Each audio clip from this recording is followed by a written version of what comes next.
Each image is made of points, which are in turn made of components. There are three basic color components, RGB.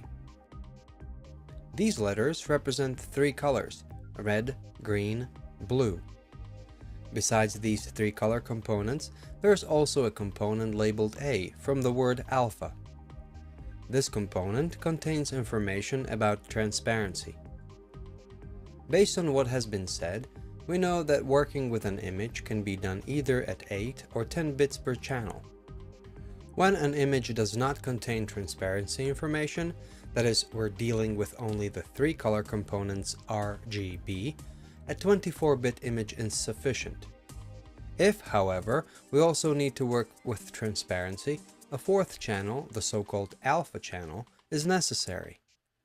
We thus come to work with 32 bits, since 8 times 4 is 32. An image of 32-bit depth therefore contains not only the color but also the transparency information. For better understanding, we'll now go over an example in Adobe Photoshop of how to save graphics in 24 as well as 32 bits. Let's create a new document with image size in Full HD resolution, that is 1920 by 1080 points. Now let's create several rectangles which will subsequently merge into a single layer. Press and hold the Ctrl key and with the left mouse button click on the layer's thumbnail. This marks the edges of objects located in the layer. Now let's switch to the Channels tab and press the Save Selection as Channel icon. We see that a new channel named Alpha was added.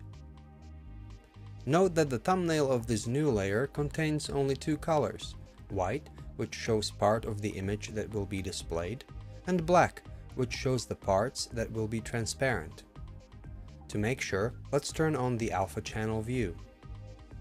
Note that the transparent parts suddenly turned red, which signals that they will become transparent once inserted into a program that can work with the Alpha channel.